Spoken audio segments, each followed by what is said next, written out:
I am Dustin Goes to Hollywood, and I don't need friends. I need fans. I actually ate lunch before recording, so good. I'm ready to fucking go today. And I'm Nathan, don't look at my tits, I have a mind, Simmons. And this is the Silver Linings Playlist, the show where we try to find the silver linings in some of cinema's bleakest, last-minute written endings. Oh, my God. Man, oh, man. Also, first of all, I will look at them tits if they're out, so put them away if you don't want me to look at them. Fair enough, I get it. I've already named them. I have a 4.0 GPA and 135 IQ, I'll have you know. Well, that's the kind of tits I like the most, real smart ones. This ain't a fucking Mensa convention. So thank you for tuning in, everyone, to the Silver Linings Playlist.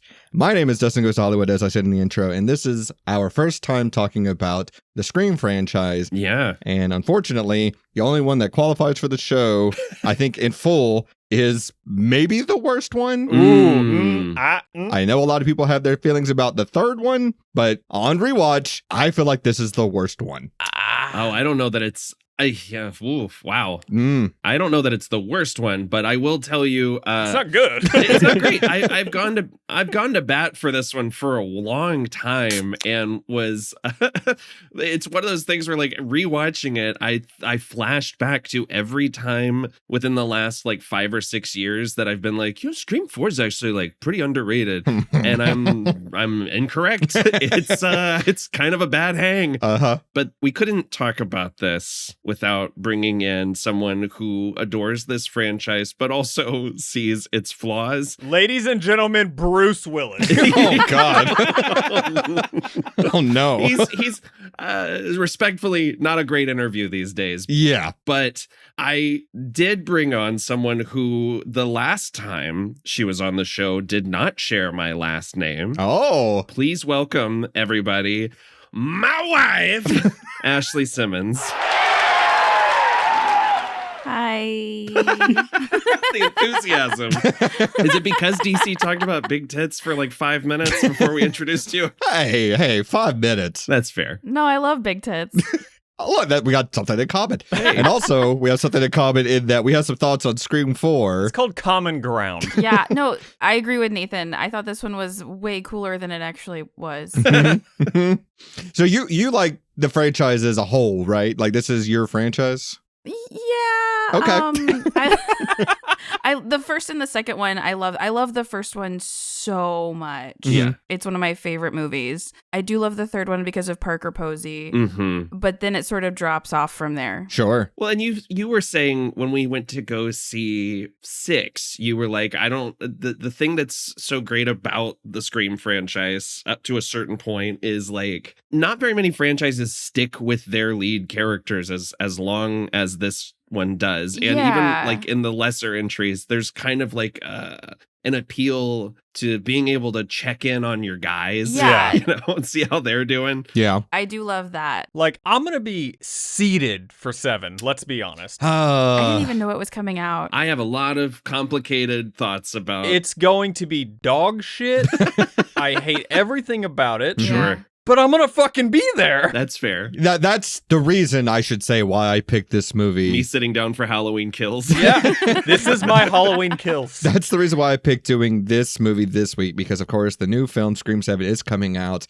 And, again, Scream is not a franchise that I have a lot of reverence for. Sure. I came to them a little late. Same. You come to a lot of things late. I do like the first one. I do think the first one is genuinely a very good classic, but I feel like there's diminishing returns almost every time. And at this point You don't say. in the franchise's history, I feel like this is a franchise that feels like a car that's run out of gas. Sure. And we're kind of just, someone's in the back pushing it while someone is steering. Yeah, I mean, that was kind of my thing watching this last night, where I was like, oh, this is like the second of 5 movies where the idea is, wow, Sydney can't run from her past anymore, can she? And it's like, she's still doing it. She's still doing it 15 years after this one. There's also a very specifically dumb reason why I brought my wife onto this episode. His wife. And you know what? I'm gonna let her tell you guys. Okay. Oh, God. Nathan loves Emma Roberts. Oh, my God. Oh, my Lord. No. You heard it here first, folks. No. I made a comment when we started dating about TSLP exclusive. about how I think Emma Roberts is very good in the first season of Scream Queens, which is a very dumb, very silly show. And Ashley turned that into an ongoing bit where Emma Roberts is my favorite actor. So anytime she's in which we were watching Madam Web, she goes, "Oh, your girl's in this." Oh boy. I love when Ashley joins. We learn so much about Nathan. Sure. It's the best. I have a difficult time deciding who the worst actor is in this movie in terms of the performances they're giving, because it's all a race to the bottom.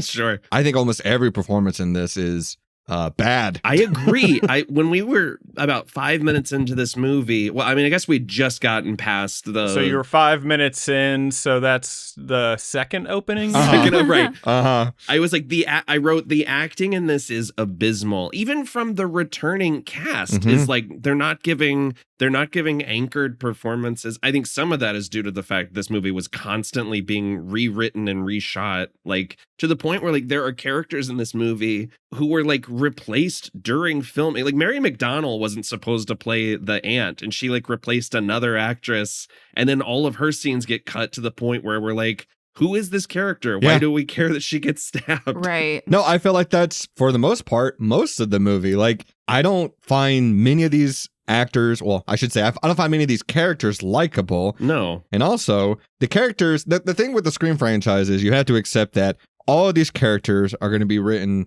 to be so fully aware that they're in a horror movie, basically. Yeah. To the point where it becomes incredibly annoying, especially in this one where they act like they're so above it all. They act like they're so intelligent that there's no way Ghostface can get them this time. And then they do the dumbest shit possible. It makes everyone seem very nonchalant. Yeah. Yes. Yeah. It would be like if you put the fucking four of us in a fucking horror movie. Yeah. We're going to be very confident that we're going to be okay, but then we're going to do dumb shit just for the bit. For the bit. Like, I think it's safe to say that Anthony Anderson saying fuck Bruce Willis before he dies is like the low point of the entire franchise. Like, It's pretty low. Like everyone's so glib to the point where nothing feels like it matters. You know, no one takes a moment to be like, yeah, Sydney has to like murder her cousin at the end of this movie. No, that part didn't bug. That tracks. Yeah, no, I got a list. So here's what you got me thinking now. What I'm thinking of, like, if we were in a Scream movie, who's the ghost face? Who's the red herring? I think it's very obvious that Mally's the red herring almost right away. Oh, right. Sure. Thanks. The guy that's got the temper that we just assume is going to be the one. JT almost feels like he could be one of two ghost faces, or could be the one that's acting alone. I can't decide. I mean, I'm Dewey. There's no question there, right? Yeah. Oh God. Oh my God, grow a mustache. He has. I'm working on it right now. Hell yeah. You're still my phone background, bud. Oh, God bless. I'm somehow both Dewey and Gale Weathers, I feel like, at the same time. Okay. I feel like I'm Henry Winkler in the first movie. Like, I'm going out pretty quickly. Yes. Oh, by the way, JT's here. Oh, yeah. JT, how do you feel about the Scream franchise? Oh my! Everything after 2, 3, and 4 are just completely forgettable for me, and I hate that. Oh, he can count. I was going to make a similar joke. Everything after 2, 3, and 4, 3 and for 4. example. And this is why I would be Ghostface. This is the motivator. I knew it. This movie for me was like, I completely forgot everything about it. Then watching it again, I was like, this is why.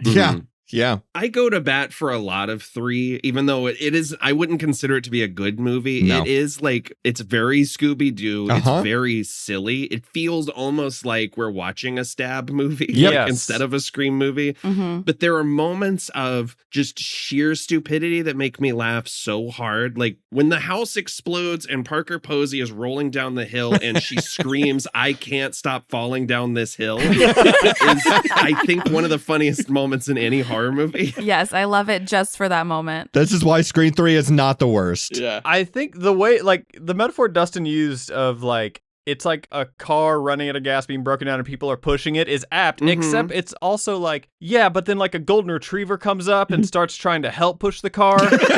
Yeah.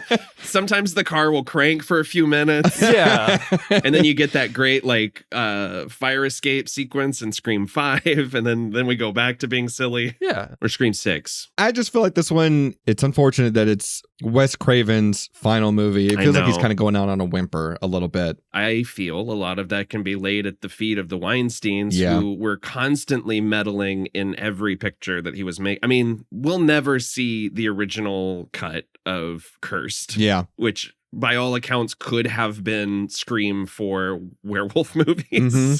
But as it exists is garbage. And they were very open about it at the time. Like Kevin Williamson and Wes Craven in interviews were very much like, what you are seeing is the result of a bunch of compromises. We're proud of the movie, but it's not the movie that any of us signed on to make. Sure. Well, if this is your first time tuning into the show, we are a podcast that tries to find the silver lining in some of cinema's bleakest endings. And if you need a refresher, spoiler alert, this is the one movie where the Ghostface killer is killed at the end of the movie, but is somewhat hailed as a hero in terms of the narrative around them. Mm-hmm. I think that ending falls apart almost immediately, like a house of cards. Like somebody blows on it and like, wait a minute, this doesn't make any fucking sense. Oh no, the second Dewey steps outside and is like, oh, hey guys, she's dead. She's bad. Yeah. Yeah. Exactly. She's bad. But yeah, let's get into it. So if you haven't seen Scream 4, it asks the age-old question, what if someone screamed 4 times? 4 times. And with that, we'll get into the info dump.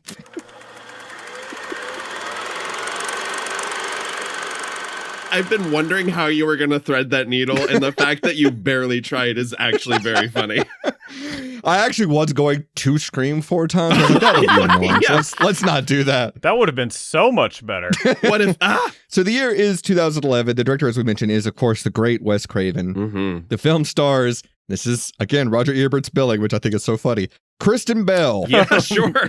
Rory Culkin, Anthony Anderson, Alison Brie, Hayden Panettiere, Emma Roberts, Neve Campbell, Anna Paquin, David Arquette, and Courtney Cox. The budget of the film was $40 million. It only grossed $97 million worldwide. I know. Where does that money go? Well, the money was spent putting the whole movie in Sierra. Or whatever that Instagram filter is. We'll talk about it. And it currently sits at a 61% on Rotten Tomatoes. I feel like that's pretty fair. Yeah. It was, I mean, it severely underperformed. Yeah. You know, it, by all intents and purposes, this was supposed to launch a new trilogy. That didn't fucking work. The series got put on ice for another decade. Yeah. I mean, I think the original plan was Emma Roberts was going to come back in the next film, that she didn't actually die. Oh, Nathan would have loved that. This is going to be the first episode to end with a divorce. All I'm hearing is I'm getting ideas for what to get you for your birthday, your anniversary, for Christmas. Oh, sure. So Roger Ebert's review, he gave this 2 out of 4 stars. Mm-hmm. And he's got some interesting tidbits in here that I think are very funny.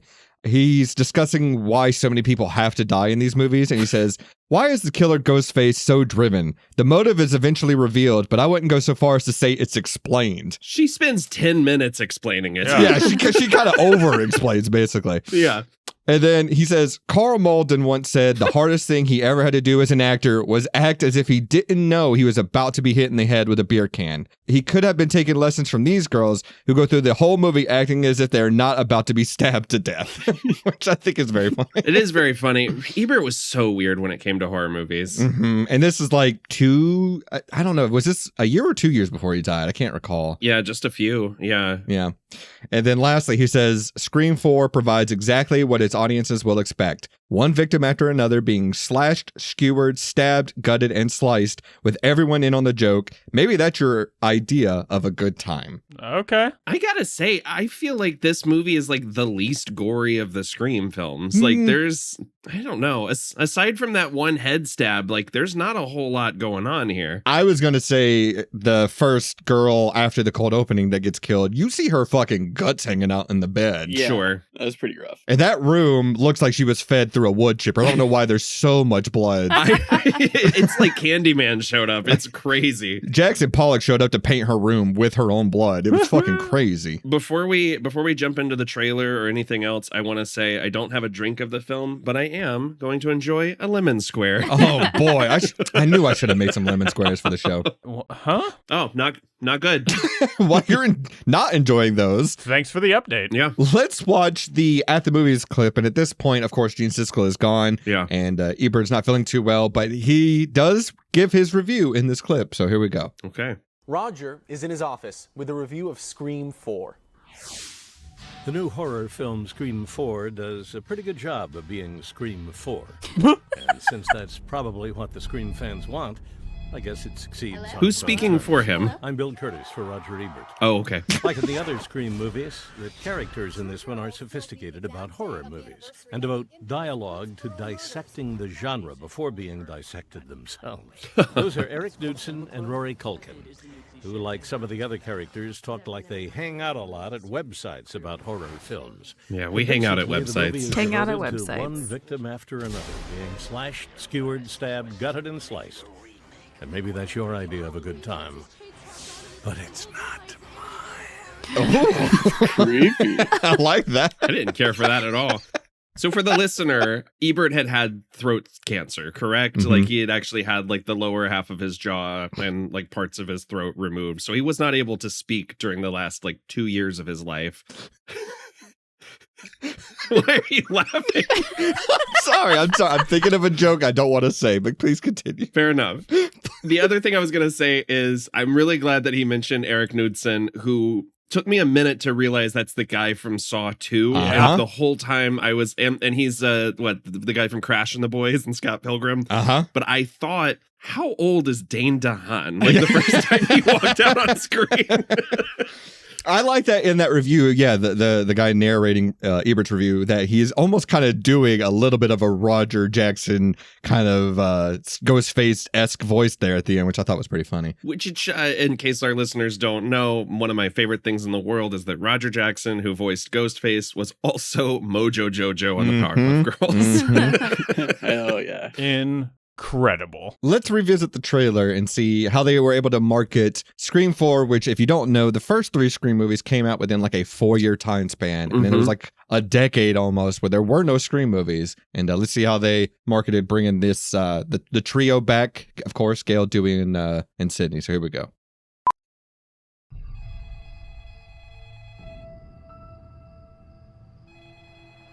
This time, we don't care about them. Dewey's almost like an extended cameo in this movie. It's kind of wild. Is it because they were divorcing Courteney Cox and David Arquette? Like, they were in the middle of separating in this movie, which makes a lot of this movie's plot upsetting to me. What is your favorite scary movie, man? I'll show you. Or they can put a Nick Cave knockoff in the trailer, but they can't put Red Right Hand in the movie. I was going to say, what is this music? It's the only Scream movie without a Red Right Hand needle drop. Return to her hometown. Welcome home, Sydney. Watch the preview of coming events. See, I would simply not own a phone anymore if I For real. lived here. Or go there. Yeah. That's fair. Like, the number of times people are like, isn't this funny? And I'm like, someone died today that Yep. you know. Yep. Like, everyone in Woodsboro is an asshole. Dewey, what's going on? It is not public information. There's like a halo around everybody. God damn it. There's a killer out there patterning his murders after the original movie. It's time for someone new to die. The unexpected is the new cliche, and virgins can die now. Does that mean that I'm not going to live as long as these two? God, everyone is asleep at the wheel. They really are. I also love that everyone just immediately knows that it's a remake Yeah. play. There's no evidence to that. Not to implicate him. You can't kill Sydney. She's victim royalty. Not true. Sid's expendable. Point taken. Why? Yeah. You're right. Fingers crossed on some nudity for a change. Time for your last question. Name the remake of the groundbreaking. Halloween, Texas Chainsaw, Dawn of the Dead, The Hills Have Eyes, Amityville Horror, Black Christmas, House of Wax, Mom Night, My Bloody Valentine. It's one of those, right? None of the above. Not a line in the movie, right? Yep. I know this when you're not supposed to say that, are you? I wonder who that was. Right. You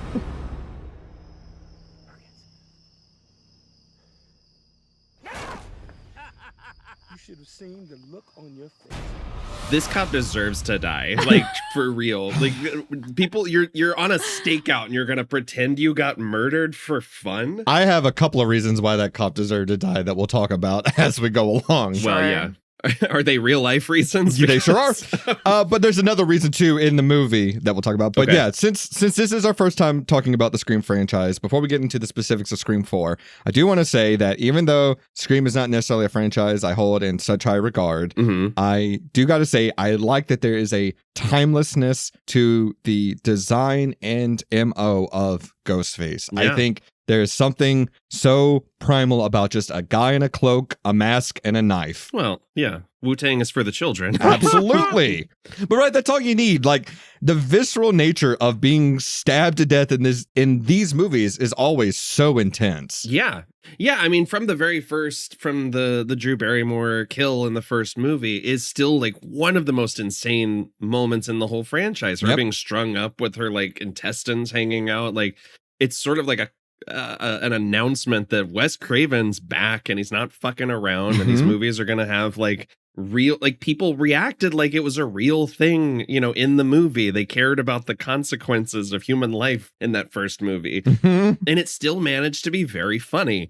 And the problem here is that everyone is so glib. Everyone is they lampshade it in the first scene. Everyone's too articulate. They're all making like English lit jokes and like, you know, I don't know, they're all talking like Kevin Smith characters. Yeah. But with like none of the elegance of the first two movies. Like my favorite line in the entire series is when Courteney Cox, when Gail Weathers is yelling at Laurie Metcalf in Scream 2, and she says, "Listen, local woman," which is like the funniest slam I've ever heard. It's the best. And this movie tries to give her some one-liners, like, "I'm gonna revitalize your face," and I'm just like, it just doesn't hit the same. Yeah. It's not performed as well. It's not written as smoothly. It feels like it feels like we have Scream at home. Yeah. That's what Scream 4 feels like to me. Well, there's also like, obviously it's what makes this franchise unique amongst all the other slashers, but you do kind of lose a value when it's a different killer every time, right? Kind of, yeah. You have to keep reaching for, why would someone do this again? To this specific woman. It's like, if I was Sydney, I would be like, I denounce all of my relatives, anyone I've ever had a conversation with, the barista at the coffee shop I go to. I want no I'm ordering DoorDash from now on under a pseudonym. I'm never leaving the house. I'm not writing a book about it. Which also, like, the conceit of this movie is that Sydney's written a book called Out of Darkness, where she's like, I didn't want to focus on the murders like the Woodsboro murders books did, which makes you wonder, what is Sydney's book? Yeah, it's got to be nothing. Right? So it starts with her closing the door at the end of Scream 3, and she's like, and then I went to the bank the next day. It's the most boring book you've ever read, God. I can only assume lemon square recipes. Oh my God, that's it. It's just like 600 pages of lemon square recipes. She's weirdly friends with Judy Hicks, who she's never met before. But I will say, yeah, Roger Jackson always delivers in these movies. He never phones it in, pun intended. So I like it. It took me a second. I like it. I think the thing we all want to talk about is, why does this movie look the way it does? I don't understand why everyone is glowing like the freaking sun is their lighting source. Yeah, it all looks like the third act of Sunshine. It all looks like they're just about to step in to the sun.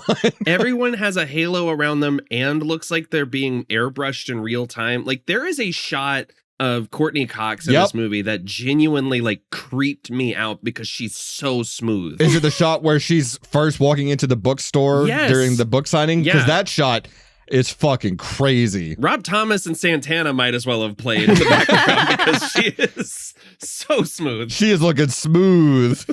I got to pull it up now. I got to see that shot because It's so disturbing. Like the halo. Not only that, but like anytime there's like. We asked ChatGPT to generate a scream sequence. When the police cars go by later on, there's like a line of police cars. Every single headlight, I thought I had astigmatism for half a second. I was like, why can't I see anything in this movie? To me, the worst example of it is at the end. Look at this.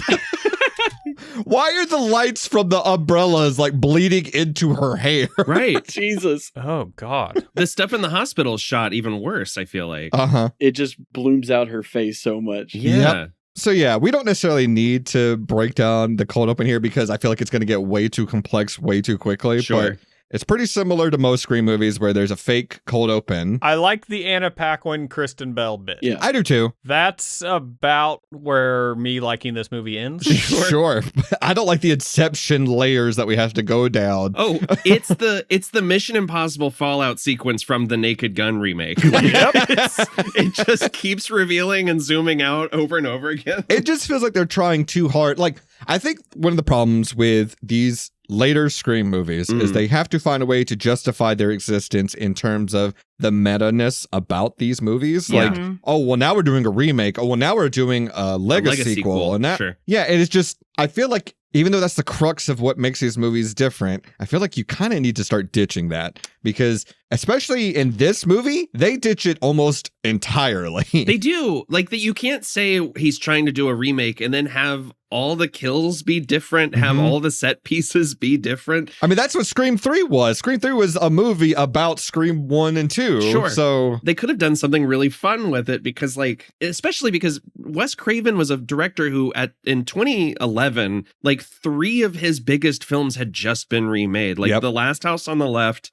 Nightmare on Elm Street, and The Hills Have Eyes remakes had all come out within like 2 years of this one. And if he had a chip on his shoulder about that, he could have done something a little more, spiteful about it. But I don't know. It feels like lip service to a trend without actually building the movie around it. Exactly.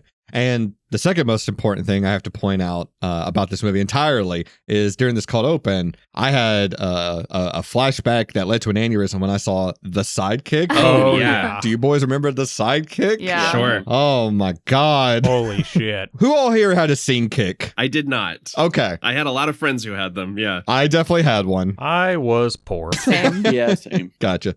I wasn't a little rich boy. I just want to make that clear. I just happened to have one. Yeah. Okay, rich boy. DC, I couldn't quite hear you. Could you take that golden spoon out of your mouth and say it again? Golden spoon. I bypassed the silver spoon. Jeez. Little Lord Fauntleroy with his sidekick. Yeah. Can you take your pearls off? They keep shaking in front of the microphone. I can't hear you. I'm sorry. Let me take my rings off and my necklaces too. But no, it is a pretty good takedown of the Saw franchise they have here. No character development, just torturing people. And then, of course, one of the main characters of the movie, well, not even necessarily a main character, but one of the big characters of the movie is the kid from Saw 2, which I thought was very funny. It just, the thing that really struck me about this is that there's no tension in any of the chase sequences. Like, to me, like Scream 2, the sequence where she has to get out of the police car. Oh, man, yeah. And like climb over the bodies, get past, it is like one of the best, maybe the best slasher chase sequence of the 90s. Yeah. And there's just none of that sauce here. I mean, even the closest we get is Alison Brie in the parking garage. And even that is just, he walks up to her and stabs her. Yeah. Yeah. I thought there was going to be a thing where like she had to like crawl between the 2 different levels because, in like parking garages, they're angled like and she would get stuck or something. Right. Something like that. I don't know. But for a doorknob to just fall off, like what? Did he have a screwdriver that he just went at it with? Like, I know. What the fuck? Also, do you guys remember when you could say punked as a verb and everyone knew what you meant? Yeah. I feel like in 2011, that was pretty passe. What a time. I'm surprised Ashton Kutcher was never in one of these. Like, that would have been a fun opening for Scream 4 is someone thinks they're getting attacked by Ghostface and like Neve Campbell's getting attacked by Ghostface and then he takes off the mask and it's Ashton Kutcher and she's like, this is not funny. I can't believe Punked was still active in 2011. That's Yeah. crazy. It's back, isn't it? Isn't there like a new season? What? Oh, who gives a shit? That dude sucks. He sure does. It's all pranks on Danny Masterson. No, okay, wait a minute. Hold on. I would watch this. They're like stealing his bedding in his cell. He thinks we're going to feed him today. We're not. Oh, that would be so good. That would be so good. I would sign up for this. Holy shit. You're on board now? Now this is a good idea. But it's nice to see Anna Paquin in anything, right? Yeah. I always love seeing her. I love Anna Paquin. She goes, oh, Sookie, when the scene started. Sookie. Kristen Bell's fine too, but Anna Paquin, always great to see. Ashley does not care for Kristen Bell. That's another one of our debates. Why don't you like Kristen? I could not fathom why. I don't know. I can't explain it. There's just something about her that I don't like. Fair enough. Dax, and that's how I say facts about Kristen Bell. She's speaking on Dax. Wait, when are you guys doing your Patreon special True Bros? There you go. True Blood rewatch podcast. You know what's funny? I've never seen True Blood, and we were talking about Anna Paquin today, and me and Priscilla, she goes, well, you have to see True Blood. It's dumber than you think. I'm sure it is. It's so dumb, but I love it. Dude, hey, I will fucking die on the hill that is the first 2 seasons of that show. Sure. They are fucking awesome. They are, yeah. See, that's how I am about Veronica Mars. Is she a vampire in True Blood? No. She's not. Okay. Nah, bro. She's a waitress. Oh, okay. That classic Universal monster. No, what I was going to say then is I don't want to watch her as a vampire. I want to see her as a werewolf, which is why I watch Trick or Treat. There you go. No, you learn that she's like half fairy or something. That's right. Yeah, Priscilla did tell me that she was a fairy. And I was like, you know what? I think I'm good on True Blood. Yeah, she's a waitress fairy. She's a waitress. That's my favorite supernatural character is the waitress. In terms of the plot of the movie, Sure. Sydney, as you mentioned, Nathan, has written a book about her experiences with Ghostface in Woodsboro, and she's coming back to do a book signing there. On the anniversary of the original killings. And then she acts surprised that people have put up Ghostface shit. It's like, bitch, you chose this date. Like, what are you? I don't know. That is a crazy thing to do, right? Yes. Listen, people do anything for tourism. I guess. Jesus. Babe, I don't know that we're putting up like Ted Bundy statues like at a certain time of year in Florida. Like, well, I mean, Woodsboro's whole thing, their like tagline for the murders was, never forget. yeah, sure. So, yeah. Sir, second Ghostface has hit the town. Okay, here's an idea for a movie, because there's always at least one Ghostface. Sometimes there's 2. Sometimes there's even 3 when we see with episode 6 there. Revenge of the Face. There's this meme going around online that's like, add a 0 to anything in your life. How does that improve or diminish your life? And mine would just be, sir, a 20th Ghostface to show wasn't that the original plot for one of these that Kevin Williamson wanted to do, and then he turned it into the following. Oh. Yes, that was supposed to be the plot of Scream 3. It was going to be Stu running a cult from prison. It was going to be Matthew Lillard like spearheading this whole cult of ghost faces. That sounds kind of cool. I love that. And I thought they were going to do it in Scream 6 when we see the museum of Ghostface costumes. I was like, there's going to be like 8 of them in the finale. No, it's just Dermot Mulroney acting like an asshole. I love his performance in that movie. I'm sorry. I love him. We haven't talked about 5 or 6. How do you guys feel about those? They're fine. 5, I think, is fine. Again, it's like, the golden retriever pushing the car. Yeah, sure. There's some moments, like in 6, the 2 Ghostface doing the knife clean. Yeah. Really good. Is one of the coolest fucking shots I've ever seen. Oh, yeah. I think the cold open for 6 is incredible. Yeah. Where it basically is like, it's the third act of what would have been a Scream movie is already being taken care of. I think all that stuff is great. The bodega sequence kind of goes hard as fuck. 6, I like 6 a lot more than 5. And even then, Wait, which is the one with Samara Weaving? That's 6. Okay, yeah, I like that one. Yeah. I like I said, I didn't have much love for the franchise. I went and saw 5 and I was like, I genuinely like that. And I think it's because I genuinely like Melissa Barrera. I think she can carry a movie. Yeah. I've loved her in Abigail. I've loved her in almost everything I've seen her in. She's so good in Abigail. Yeah, she is. And it's why I'm not coming back to 7 is because of what Spyglass did with her and fucking onions. Kid Ortega. And I don't know. I'm not interested in seeing another movie without them. I agree. I didn't love how Sam was like this super violent heroine though. Like the fact that she like overkills all of the ghost faces is kind of weird to me. I don't know. Her going to town on fucking Richie in 5 was very good to me. I loved it. I also I have so many weird feelings about smooth Skeet Ulrich in those movies. Oh, yeah. That's fair. That's fair.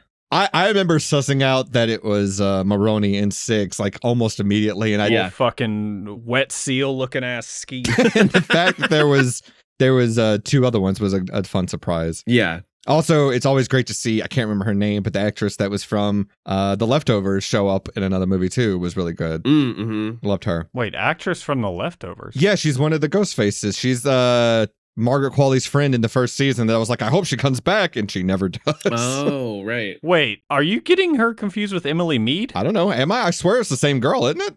Hold on. The one that kind of hits on... Yeah, on Justin Theroux. Yeah, no, that's Emily Mead. That's not the chick from Scream. Oh, it's not the same actress? No. Well, then scratch everything I just said. This is so embarrassing for you. That is, you know what? I gotta go. That's not her. I gotta go.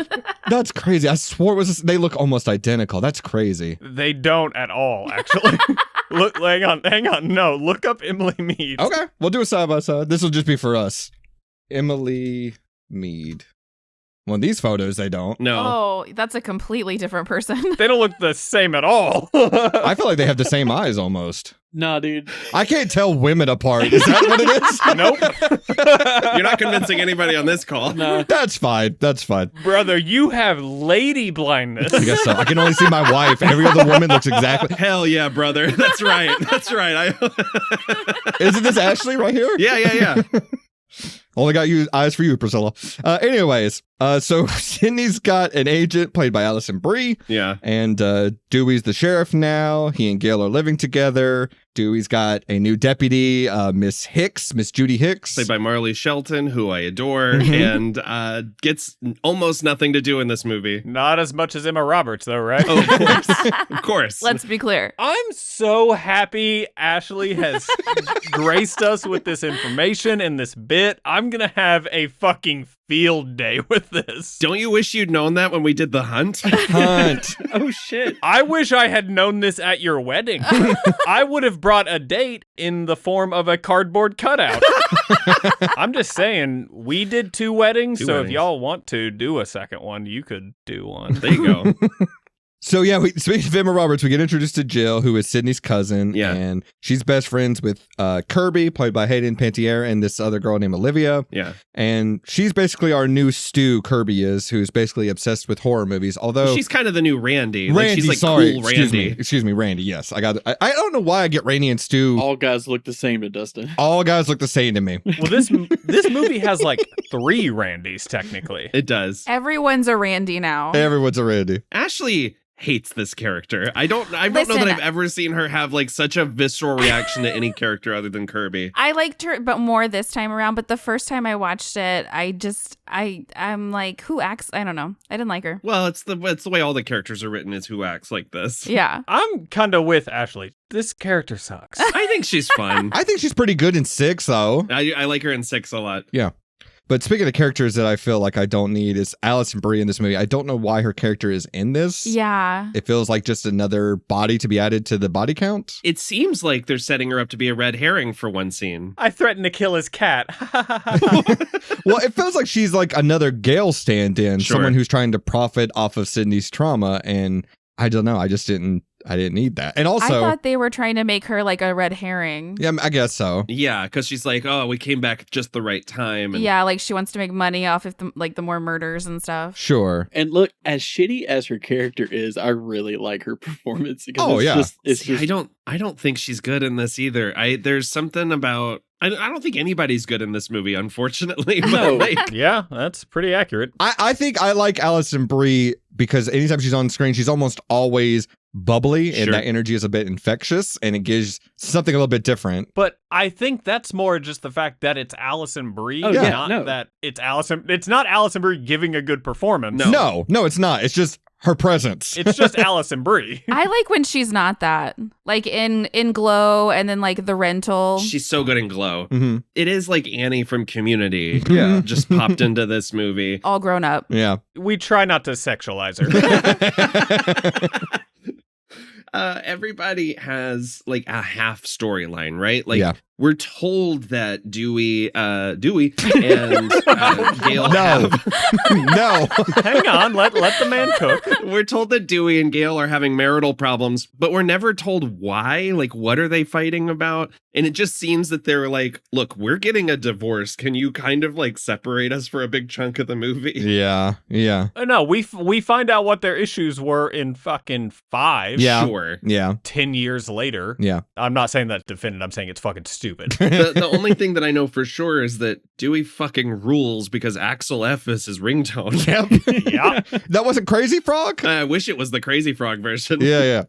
Well, also, speaking of Gale, since this is, again, the first time we're talking about Scream, I have to say Sydney is a saint because I would have sued this woman into the fucking dirt with how much she has profited off of my misery so many times. She punches her in the face in the first and second ones, I think. Yeah. Mm-hmm.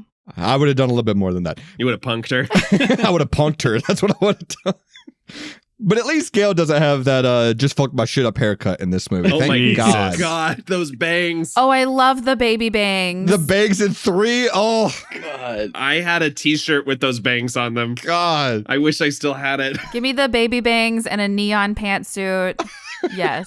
It's an affront to the eyes. There's a drag queen here in Pensacola who does a pitch perfect Gale Weathers cosplay. Hell yeah. I'll see if I can find a picture of it. Is the name a play on Gale Weathers, or is that just a one-off? No. Okay. Her name is Tara Card. Damn, that's good though. That's good. It's really good. That's a really good name. Why weren't they at your wedding? I wish. We should have hired her. I do think that the screenplay is probably one of the bigger problems with this whole movie as well. Because it is. The screenplay? Oh, damn. So boo me now. Boo me now. No, I liked it. I got you. I liked it. Don't boo him. Thank you, Nathan. Look, give him a cheer as well. Even it out. Okay, all right. Nathan, you saying you liked it does not help my argument. But I think the screenplay is a problem because, like, when Hayden Panettiere goes to pick up Emma Robert, and she goes, "Hey, before you get in the car, you got to promise not to kill me." Wink, wink, nudge, nudge. That would have worked better if she was the one to actually kill her at the end of the movie. Right. But A, it's Rory Culkin, and 2, she doesn't die. Well, to be fair, Emma Roberts kept her promise. You know what? Fair enough. But also, this movie is so fundamentally broken that Kirby's not supposed to be dead at the end of this movie. They just forgot to show she survived. Yep.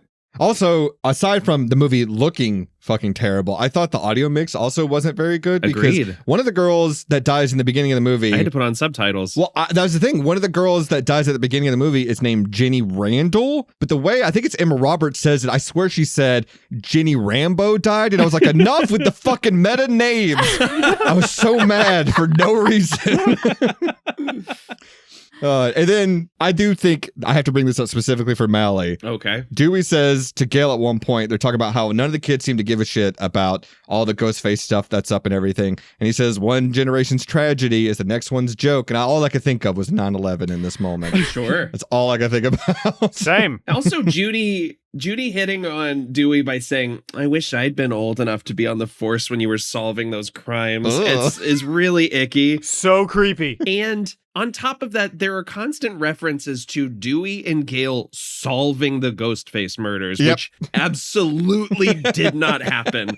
Every single one of these movies ends with a Ghostface saying, hey, Sydney, here's why I'm an asshole for killing them. Yeah. Dewey seems to fail upwards. He does. At the beginning of every movie. Well, he's a cop, so. Yeah, it tracks. I always say a cabid. All cops are bastards except Dewey.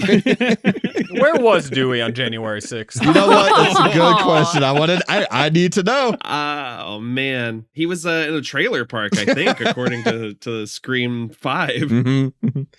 Then we also get introduced to the lesser Culkin here, Rory, as Charlie. And funny enough, as I mentioned, the kid from Saw 2 playing Robbie, and a kid that's obsessed with live streaming, and much like Ryan Merriman in Halloween Resurrection, they're just harassing these 3 girls while also trying to do this live stream. I didn't care for this. Halloween Resurrection. That's interesting.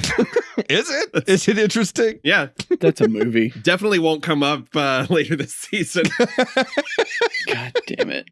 No, I thought this was, the headset is such... He has it on all the time, even when he's not streaming. Yeah. Keeps that motherfucking thing on it. He does. Yeah, I mean, there is precedent for this because there was that Justin TV thing that happened. Oh, the original Twitch. Yes, exactly. Like there was precedence for it, but like you wouldn't be able to just do this, especially with like bandwidth problems, like unless he's got a fucking router strapped to, like this just is not probable in 2011. I'm sorry. Not probable now. We're also introduced to Trevor, who I think is like our most egregious red herring in the movie, who's just kind of a nothing burger. I was going to say devoid of a personality is what he is. Well, you know, tomato. Well, he does a weird vampire noise at the streamer kid. Yeah, that's true. Trevor's got a tail under those jeans. Jesus Christ. It's also so easy to tell that Emma Roberts is in on it from like the get-go because like when they're in the classroom and all the kids are getting the text and they're all like, oh, so-and-so's died. First of all, she doesn't get a message. Second of all, she has almost zero reaction to that news. Yeah. Like I don't know. It's so lazy. I don't know if that's her or if that's Wes's direction, if that's the screenplay. I don't know. It's bad. Yes. Yeah. I can't tell you. I would say it's kind of bad. It's quite bad. Quite bad. They find the murder weapon in Sydney's trunk, and I wish it had been full of crabs like we did last summer. Oh, yeah. Just inexplicably full of crabs. I think there's a missed opportunity because the lemon square thing is a running joke. If there was like powdered sugar left on like a knife or something at some point, I thought that missed opportunity, man. Courteney Cox delivers the hell out of the line, your lemon squares taste like ass. It's so good. Oh, best line in the movie. Yeah, there's this. Why is Judy Hicks so like, is it because she truly is just into Dewey, or is it she's just like one of these people that she like wants to fuck Dewey? She wants to fuck Dewey. Is it truly just that? She wants that goofy dick. God damn it. She loves that goofy dick. I think I know what doesn't, because she's always trying to be like a fucking Boy Scout when it comes to like official stuff like that. Yeah. She's trying to follow the law to the T, right? Right. It's like she's taking it way too seriously. Yeah. But also she wants to fuck Dewey. Yeah. This is also the scene where I was like, oh, Adam Brody's in this? Like, what is he? He has like 3 lines in this movie. It's so weird. I mean, it was the late 2000s. Of course he was in it. That's true. These are like the fucking Keystone Cops from Halloween 5. These fucking, God damn it. I cannot stand either of these characters. They're like the Bon Me cops in David Gordon Green's Halloween. But it's also genuinely insulting that Anthony Anderson's character in particular is named Anthony Perkins. Wow. God fucking damn it. Fuck all the way off. And then Adam Brody's character is just named Ross Hoss. Wait, his first name is Ross? No. I looked at the credits. His name is Ross Hoss. You know what? Changed my mind. This movie's great. Yeah, they made up for the Anthony Perkins one with that one. I'll give you that.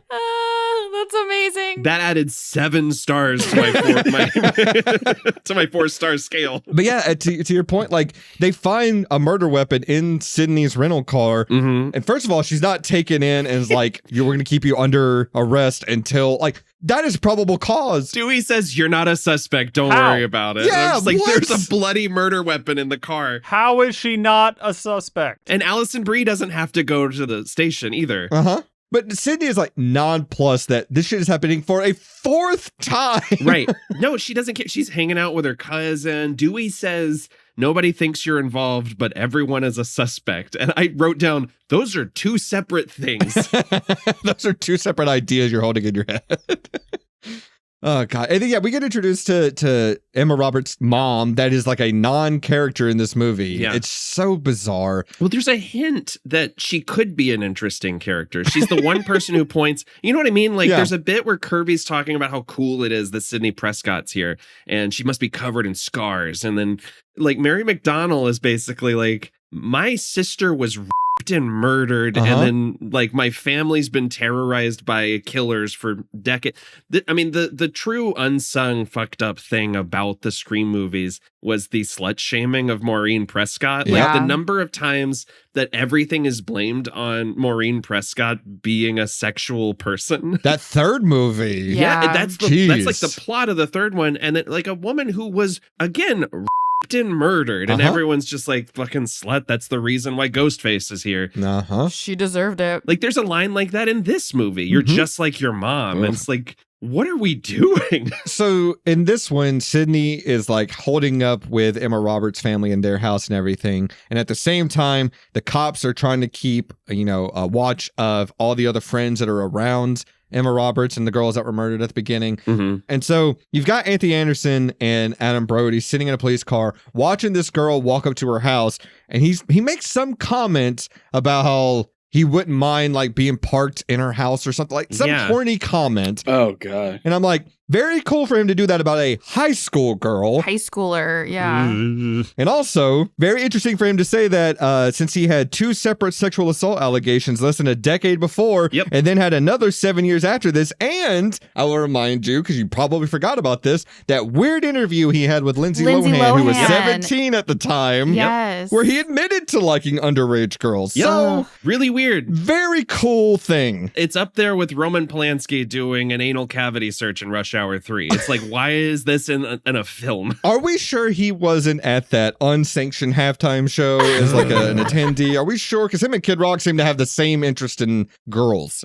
I will say, not even women. Girls. Also, these 2 cops are ostensibly watching the house while Trevor comes in like Sam from Clarissa Explains It All and like climbs in through this girl's window. Also, why is anyone leaving their window unlocked in this town? Right. Like everyone has unlocked windows. They want to die. They love it. In this particular instance, it's just so Sydney can come in and have that moment where she's like, oh, this reminds me of when Skeet Ulrich climbed through my window. Sure. From the that's literally the only reason it's there. This guy is a nothing sandwich, dude. I don't know why he's in the movie. There's no performance. Oh, right. I forgot about that moment in the first movie, and I was like, I don't get that euphemism, but now I remember. I was watching The Exorcist. No, he has the best line. Yeah. In Thought of You. Yeah. But Sydney says nothing about it. She shouldn't be like, hey, I've been down this road before. This guy is clearly a suspect. Yes. Let's call the cops. Let's bring him in. No, instead she leaves the room immediately so Judy Hicks can emerge from the shadows like Michael Myers. This is a little freak. And reveals maybe the most disturbing thing in the movie, that Sydney played Tiger Lily in their production of Peter Pan. Yes. She's the Rooney Mara of Woodsboro.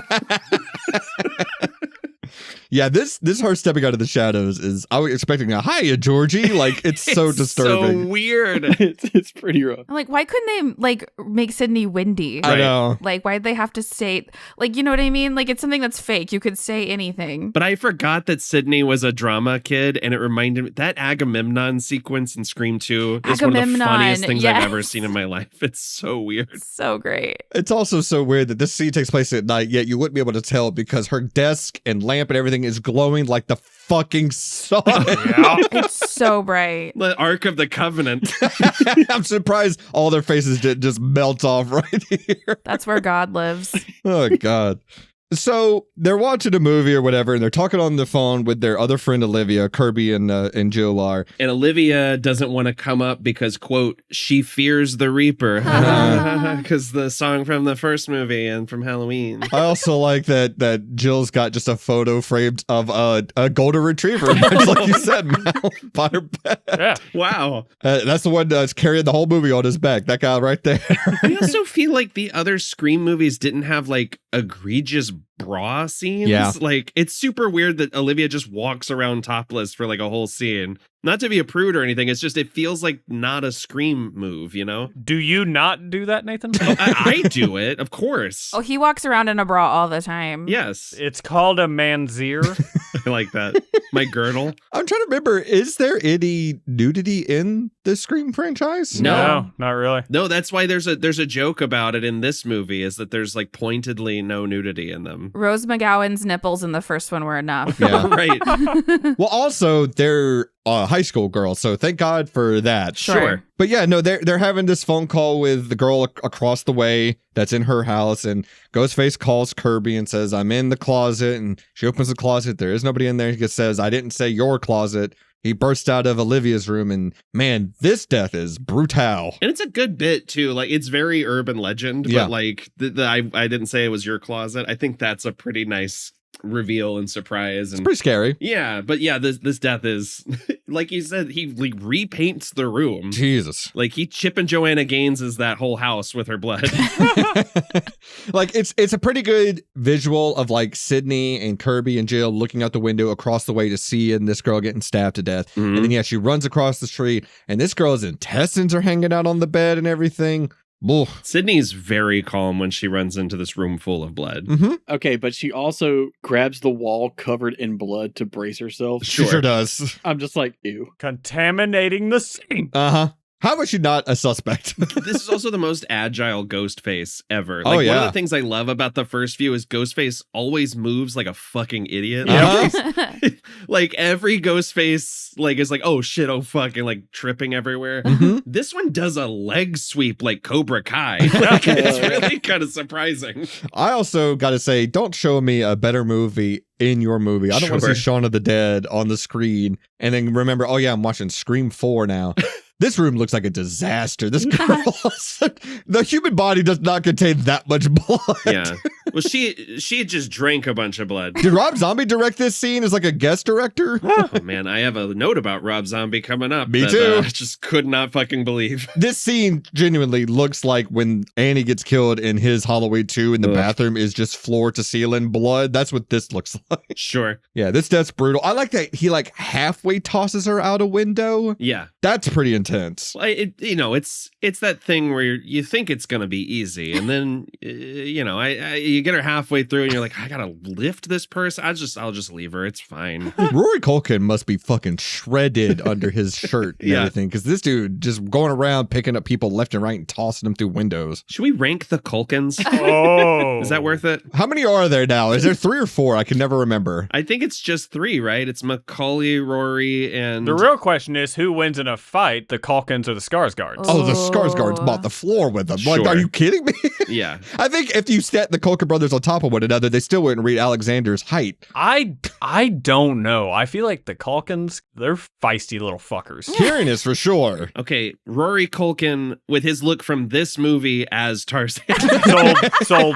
Sold. Oh, wait. Let's do the bracket. Let's do the light up. Okay, so Rory goes against Stellan. Do the Culkins have time to prepare? See? Like, do they have setup time? See? Oh, are they fighting? Oh, okay. Yeah. They're fighting. That's what I thought we were talking about. That's why I said Rory goes up against Stellan. Okay. What did you think they were doing, Nathan? I was just trying to decide which ones we Just looking cared more cute. about. Yeah, looking cute, babe. So wholesome. Well, they all look the same to me, as we've previously established. All Sure. men and women look alike. Oh, men are included. I didn't realize. Yeah. Did you guys notice Rory Culkin in this movie looks like if you did a prequel to The Room? Like he's playing young Johnny. Yeah. See, as we were watching it, Priscilla said, oh my God, he's so hot. I was like, he What? looks like if you took a toddler's head and put it on a human man's body. Like, Yeah. I told her, he looks like his head is too, not to shame the guy, but he, No, shame him. Drag him, sis. I think it's the haircut. I think he just looks like his head is top heavy. Yeah. Walking around. Hey, DC. I know I have the same haircut. I know. Okay. Just want to say, you shaved that beard and... I know. For the listener, DC looks like he's in Caesar's Legion from Fallout. Excuse me, Kaisar's Legion, I'll have you know. Is that how it's pronounced? Mm-hmm. Because they're dumb. They don't know how it's pronounced. Okay. So speaking of Alison Brie, which we weren't, what a segue. she tells Sydney that she's booked Nancy Mace for an interview. And I was like, you got to fire this woman on the spot, right? She books her for Nancy Mace. Gail is comparing herself to J.K. Rowling. Everyone's got weird aspirations in this movie. Mm-hmm. But Alison Brie does not sound like a human being in this movie. Like, No. maybe the most egregiously, this is not how a person talks dialogue in the film is her saying, you're a victim for life. Use it. Your readers are downtrodden little fucks. How did she get hired in the first place? Right. I feel like if this is how this person talks, Sydney doesn't hire her. I could tell you exactly what happened. Harvey Weinstein got in there at the last development parts of the script and says, I'll write my dialogue for this character. This is exactly how people talk, right? Yeah. This is my experience with doing this. Well, yeah, I mean, the scene ends with Alison Brie peeing in a potted plant in the corner, too. So. I thought that was very weird. I don't know why that scene was included. Yeah. God. And we got to talk about Harvey Weinstein again this season. We sure are. What did I do? I do think, though, when she's on the phone and she says, can I take a message for Sydney? And Ghostface says, you are the message. Pretty good. It's pretty good. Yeah. Even though this kill, I thought the kill was not great, but then when he tosses her off the fucking roof and she lands in a news van, I got a good laugh at him. Pretty good. But like tosses her later. Yeah. Like he's like, oh, I guess I'll toss her now. She falls like that one bad guy in Batman 89 who like falls off the blimp. Yes. It's so good. That just makes me think that either, it's got to be probably Rory at this point. I can't remember who's where, but one of them had to carry Alison Brie's corpse up like 6 flights of stairs and then throw her off the roof. They're showmen. I appreciate that. They both have short person strength. That's what it is. And again, if you're trying to remake the original killings, this didn't happen. So you didn't have to go through all that trouble. I want to see, much like the opening of Scream 6, just an entire Scream movie from the point of view of the ghost faces. Like, you don't get the reveal, obviously, but I just want to see them doing shit like that, which I think would be very funny. Like him being like, God damn it. Gotta carry this woman up the stairs. Oh, that'd be fantastic. Tony Rivoli in the Scream 6 opening is so funny. He's like, fuck, I gotta get her into the alleyway. I gotta lift this trash can lid. Like, well, I know the show is like not worth talking about anymore, but it reminds me of that Scream Queens, my favorite TV series.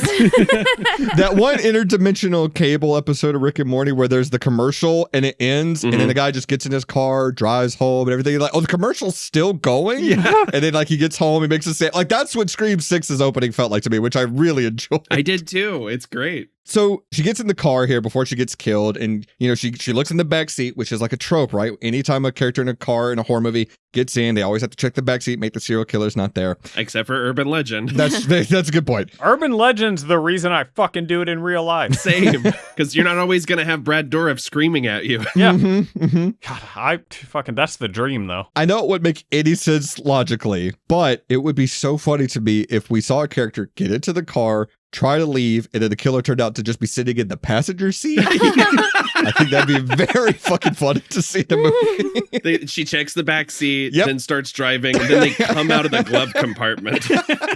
That should happen in a Puppet Master movie. No, the killer is the seat. Oh, he's like in camouflage. Yeah. I like this. I think that literally happens in Child's Play 2, doesn't it? Isn't Chucky like in the floorboard and he like pops up after they check the back seat? You might be right. Yeah, but I'm saying I thought you were saying someone hid in the seat. I was like, like Danny DeVito style. He just tears out the seat. Just full on like the rhino scene in Ace Ventura. Oh, so good. See, I like this idea. What I was pitching is the person gets in the car, they check the back seat, they turn around, they try to start the car, and the killer is just sitting there in the passenger seat. Yeah, that's good. Like a Naked Gun bit or something. I don't know. Yeah, the camera just doesn't show that part, so they didn't see it. Yeah, that's good. Yep. I like it. So Sydney and Gail attend Charlie and Robbie's film club at school trying to figure out who the killer is. All right. This cinema club. My big question for this is what is this classroom when it's not the cinema club? They have to take down all these posters every single time. Like, do they put them up every time? For movies owned by Dimension Films, so these guys love John Gulager's Feast, winner of Project Greenlight, Rob Zombie's Halloween 2. There's also a Vertigo poster in there as well. Yeah. So, like, I don't want to go to any film club where we're talking about Rob Zombie's Halloween 2, and then we're also going to be talking about Vertigo. Sure. Now, Jimmy Stewart and Rob Zombie's Halloween 2. Hold on. Oh, could you imagine if he was Loomis? The possibilities. Do an impression, Nathan. No, he had the blackest eyes, the devil's eyes. I knew it was coming. Some would say the hills have eyes too. They have the blackest eyes. Jimmy Stewart always devolves into almost you might be a redneck. If you had the blackest eyes. Wait, are we going to talk about the flannel shirt Scream theory? What's this? How the killer in every Scream movie at some point rocks a plaid shirt. Ooh. Like him in this scene and Emma Roberts in the third act. I hadn't heard that, but that's interesting. Okay. Oh, yeah. I like that, though. Because a lot of people have been trying to guess the killer of the new one based off who's wearing plaid in the trailer. Oh, God. Well, I've had the killers spoiled for me on Twitter because people who are protesting movie have just like leaked everything. Nice. For that movie in particular, I'm okay with that. Yeah. It's a ongoing theory with this franchise that apparently has been true in every one of them. That's really fun. Someone needs to investigate Eddie Vedder's basement then. Like, I know he's not in a Scream movie, but he might be a killer man. They're in my basement. Kirby spoken class. Thanks, Eddie Vedder. So they're trying...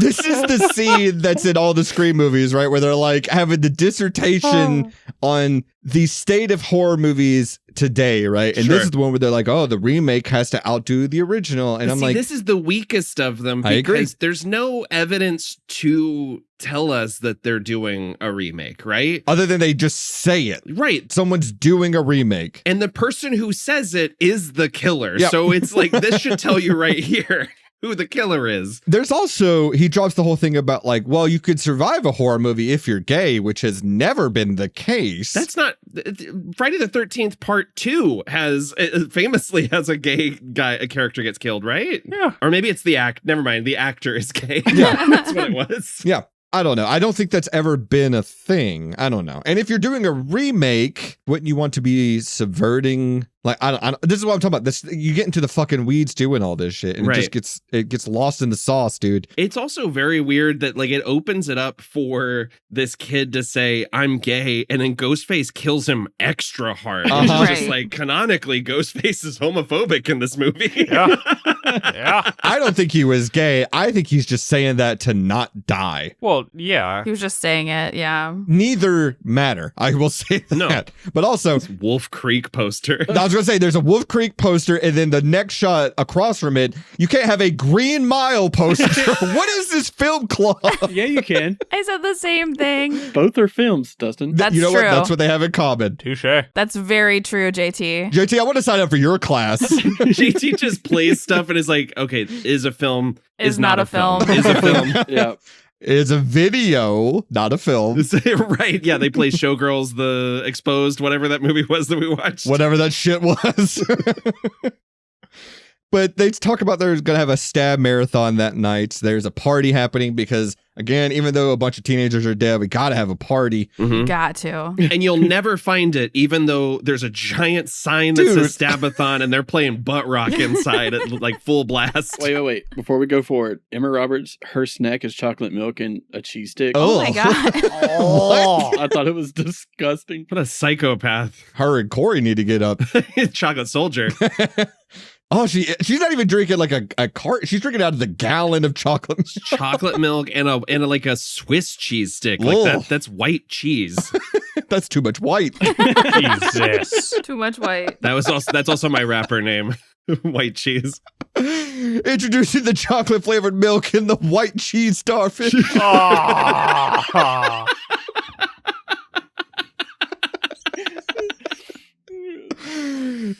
Anyway, Gail sneaks into the Sabathon and places a bunch of cameras around trying to track the killer, but I love this. Ghostface immediately covers them all up, except for a different camera appears that she has nothing to do with. Yeah. There's this little attack in the barn, and she's almost killed. She is stabbed. And Dewey is like on the phone with Gail, basically being like, I don't fucking care that you have a lead. Like it's really, their relationship is so strange in this movie. Yeah. And I wrote, I would rather kill myself than watch a movie in this setting. Like, we're in a barn with a bunch of people screaming every line of... It's like going to a screening of Rocky Horror. Like, I don't want to be here. Yeah. Well, I think the right environment, that would work. But yeah, when you're talking about we're going to watch 7 movies back to back in this barn and everyone's just going to be quoting every line, that sounds annoying. Right. But during the attack, you know, the noise alerts all the people down there. Dewey shows up, saves Gail, and she gets taken to the hospital. And Gail tells him, oh, yeah, this time they're making the movie. And it's like, yeah, we already established that. Like, they figure out the killer's motive 3 times in this movie before the killer is revealed. I also like the touch that Robert Rodriguez apparently is the one who directed the first Stab movie. I thought that was pretty funny. I caught that. He actually did shoot that footage for Scream 2 when they show Stab. Yep. I guess they had a bunch of footage with Heather Graham that they shot for Scream 2 and didn't use, which is very fun. Mm-hmm. It's so weird that Dewey is like, it's going to be you and me forever. Like, I'm going to listen to you from now on. And I'm like, I'm glad they worked out whatever their problem was. They're married, by the way. Aren't they? Well, the characters are, but they were in the middle of a divorce while shooting this. Yeah, they had just gotten separated. But the character, he's like, I'm now going to be with you forever. Like, what were your vows? Yeah.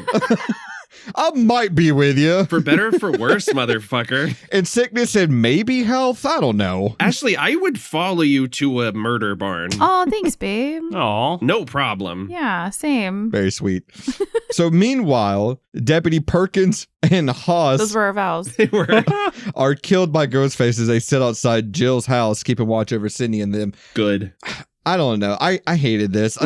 I do like the getting stabbed in the forehead and then just still being somewhat cognizant. I think that's cool, but I think he was supposed to have his throat slashed, and then I read that Wes Craven had read an article about someone getting stabbed in the head and then driving themselves to the hospital. Yeah. And so he's like, I think that'd be more interesting to have a character like still functioning for a few seconds after. Yeah. That's actually kind of awesome. Right? I mean, that's where we get like some of the best Wes Craven is him reading shit, because that's how we got Nightmare on Elm Street too. Mm-hmm. That makes me think of the hot rod scene where yeah. You just ran over a small bus.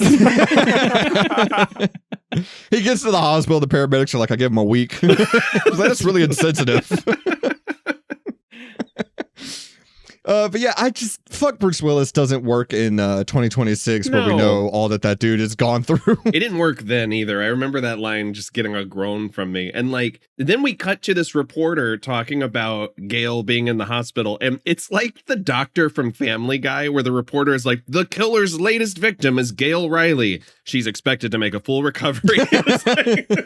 Why would you open it like that? But Jill sneaks out with Kirby and Ghostface attacks Sydney and the mom in the house. Yeah. And Jill's mom gets stabbed in the back through a mail slot, which I thought was pretty good. It's pretty good. Even though I don't care about this character. I know. Yeah, it's like, if only we knew who that character was. Yeah. And I was excited with it. I remember being excited she was in this movie because I was a huge fan of the Battlestar Galactica reboot that she's in. Sure. And just like an absolute waste of this actor. Yeah. I thought you were going to say a big fan of The Leftovers. Like, fuck, not again. Yeah.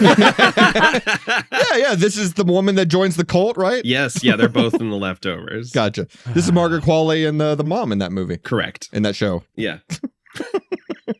So Kirby, Jill, Charlie, Robbie, and Trevor all coalesce at Kirby's house. Yeah. And there's just some weird shit that's going on here. Like Trevor, again, acting like the red herring. There's like 3 different scenes where Trevor shows up and it is like, by the way, guys, I'm not the killer. I just happen to be exactly where he was. Yeah. I like Kirby's like, just get out of my house. Yeah, please leave. I'm trying to kiss the worst Culkin. I gotta say, I just want to put this out there real quick. Rory Culkin's never done anything to me personally. I have nothing against the guy. To me.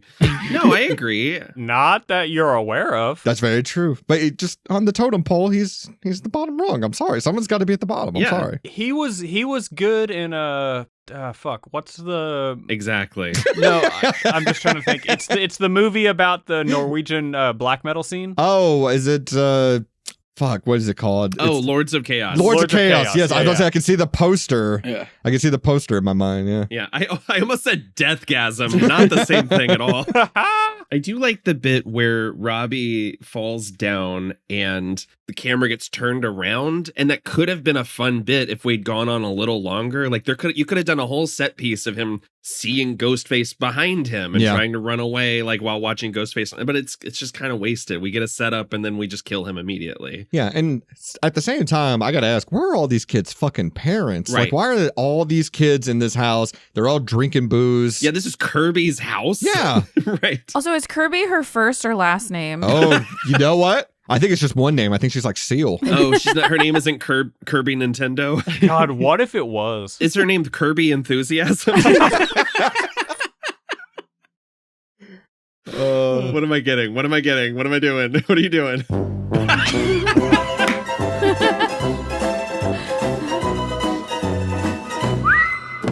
Perfect. That's a much better joke than what I was going to pitch. Was like, it was going to be like Sully Burger. Her name was Kirby Burger. Oh, yeah.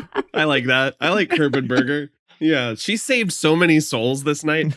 Also, why did they restart their marathon with Stab 7? Is it just because that's the one they had footage for? He says, I'm going to put on Stab 7 because nobody interrupts my Stab-a-thon, but they were in the middle of Stab 1 at the barn. They were in the opening scene of Stab 1. Yeah. Where'd 2 through 6 go? I don't know. Also, I feel like if the idea is, well, I guess it's because she interrupted, but like, I do think there's a missed opportunity. Hi, Theo. I think there was a missed opportunity to not have Ghostface go on a rampage in that barn. Oh, like, man, that's clearly where the movie was leading. Yeah. Like Jim just stabbing random people. That'd be great. It'd be great. It'd be so fun.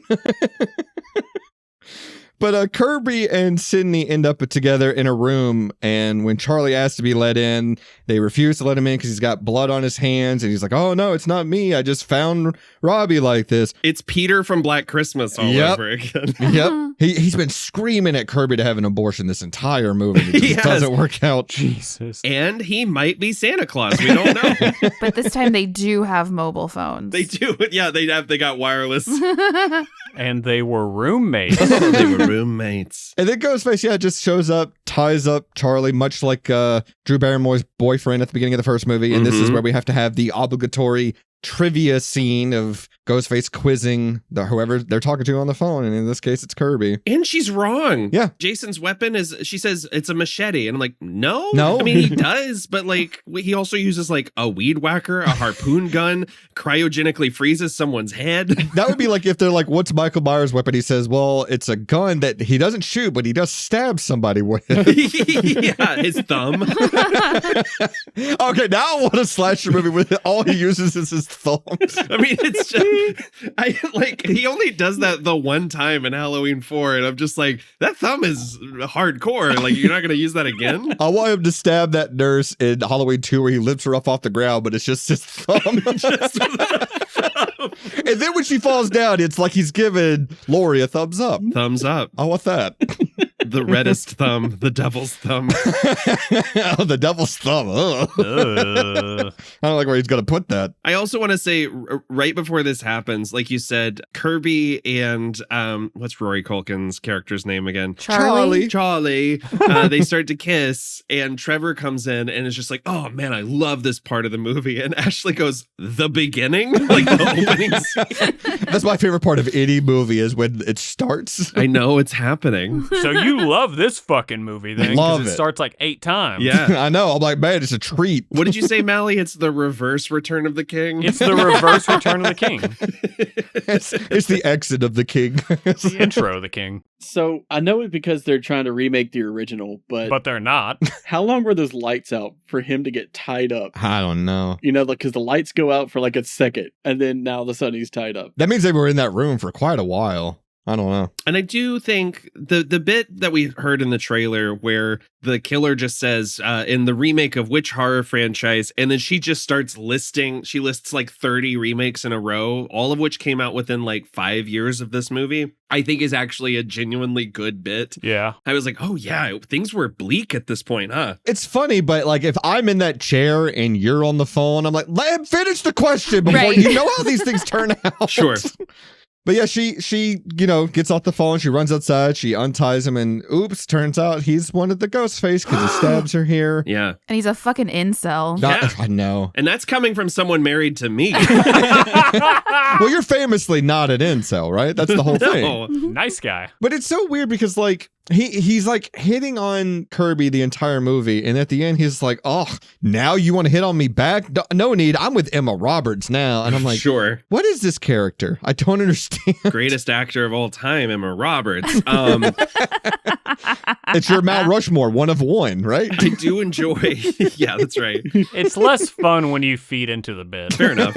I'm hoping to just break the bit. Never. Not a chance in fuck. The line where he stabs her and says it doesn't happen as fast as it does in the movies is pretty good. Yeah. That's very much like a Matthew Lillard and Scream 1 line. Sure. And they also explain. Oh well, I was about to do the killer reveal, but you were getting there, weren't you? No, we can say it. It's also Emma Roberts is the other killer. Yeah. I don't think anyone was surprised by that. That they're filming all of their murders, and they're like, we have to show the video because no one reads anymore. And I'm like, the plot of this movie is that there are multiple bestsellers about the Woodsboro murders. Well, also they talk about, someone's remaking the first one, and he says something like, we have to film all of it because we're going to cut it together into a movie. And then they say, all right, now stop recording before we kill Sydney. I'm like, what are you doing? Yeah. That's your climax. They also say they're going to upload the footage later. Where? They don't. Yeah, but also where? Well, that, and she says, Emma Roberts tells Rory Culkin, she says, you have to make sure that this is all traceable to Trevor. And then she kills him. So like, what's your plan? Explain to me how this works. It seems to be that they want to frame Trevor for everything, right? Yes. So like that's why they tie him up and they kill him. And she shoots him in the dick. I know. And then that's bad enough, but then I wish she would have done it reverse. Shoot me in the head first and then shoot me in the dick if we're going to do either of these. She shoots him in both heads.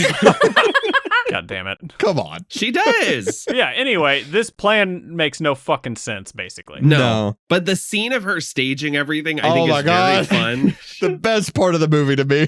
That's the best part of the fucking movie. Jill throwing herself into the painting was one of my most used gifts for a while. It's so good. But before we get there, so they team up and they bring on Sydney, and they're like, they explain their whole plan, and she stabs Sydney. She stabs her right in the stomach twice, and then they're trying to play up the whole same scene that Stu and Billy had in the first movie, where we have to stab each other to make it look like, we survived an attack ourselves, that we're innocent. But she just stabs him in the fucking heart. Trevor's also taped up like Sydney's dad was in the first movie, which I think is a pretty nice touch. And then, she stabs him right in the heart, and he literally goes, my heart. Yeah. I got to tell you, though, when she shot Trevor in the head, I forgot that happened. That was genuinely shocking. I was like, oh, my Lord. It's pretty good. But yeah, just getting stabbed in the heart, that's not how we rehearsed it. And she spends about 8 minutes just beating the shit out of herself. It's like the R-rated version of that scene in Liar, Liar, where Jim Carrey's just kicking his own ass in the bathroom. I love it. When she throws herself, when she Chris Farley's into that glass table, it would have been so funny if she killed herself. Like, if that's how the villain died in this movie. I know. I loved her going full Edward Norton in Fight Club, just like putting the knife against the wall and running into it. I am Jack's Ghostface killer. I know we've already discussed that this plan is bullshit, but the plan was that Trevor shot himself, right? That's how she's staging it? Yeah. So how was she going to explain the bullet through his penis? I was just about to say, well, not only that, but the bullet in his fucking head. Like, what? Well, she writes a suicide note that's like, I can't get laid.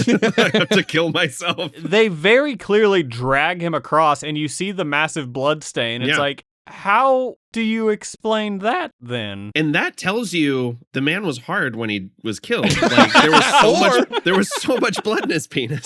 Or he's a shower, not a grower. So there's two possibilities here. Also, we've seen the police force in this town. Sure, touche. I don't know. I liked all of this, her staging everything. It's the funnest part of the movie. But yeah, it would be like, none of the plan makes any sense. Like when we get to the end, which we're about to get there, but when she's at the hospital and she's like unplugging herself from all of the medical equipment, no nurses show up. This hospital is just as dead as the one is in Halloween 2. Absolutely. Yeah. Like nobody shows up. There's gunfire. No one comes running. I mean, it's the American healthcare system. I wonder how many babies died in this hospital. Man, what if this hospital also blowed up at the end? Yeah, so the police and the paramedics show up, and Jill is like immediately hailed as a hero because Sydney's passed out, so she can't, tell the truth. And the news is like, oh my God, the survivor of another Woodsboro attack. She's taken to the hospital where Sydney is also being taken and Gail is also there. And Dewey tells Jill, oh, well, Sydney's in the ICU. She's probably going to pull through. I think her best bit of acting in this whole movie is the what? Yeah. When she finds out that Sydney is alive is so good. It's really good. Very funny. But also, we've complained about how this movie looks. This ending, it's like a dream sequence. Everything is haloed. It looks like when the horse shows up in Twin Peaks. Like it's so strange. She looks like she's in a bed of light. Like she's just in some limbo ethereal state. It's so fucking weird. And then she slips up and she says, I should work with Gail on a book. We have the same injury on our shoulder. Yeah. And then Dewey says that to Gail, and Gail says, how does she know I got stabbed in the shoulder? And David Arquette's, damn it. Yep.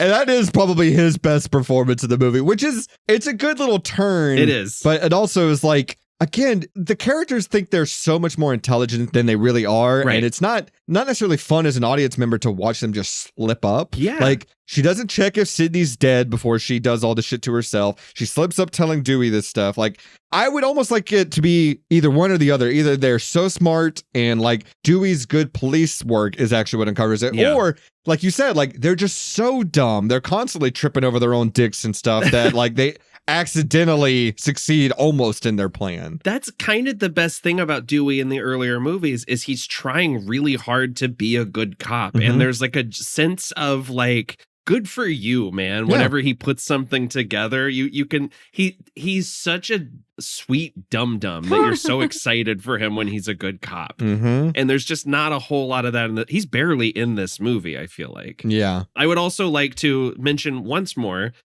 David Arquette owns the rights to Bozo the Clown and will occasionally appear in costume at public events. Uh-huh. He also owns a puppet bar in Los Angeles. That's What? right. I'm sorry, what? Drop the link. I'm going tonight. I forgot what it's called, but a few years ago, we hired a technical director at the theater I work at, and one of his references on his resume was David Arquette. Bootsy Bellows. That's what it is, Bootsy Bellows, yeah. Oh my God. But yeah, one of his references was David Arquette, and he was a What? puppet builder for David Arquette. I'm sorry.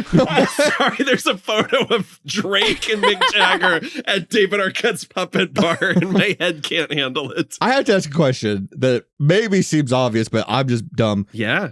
What's a puppet bar? He does productions of plays with puppets. Oh.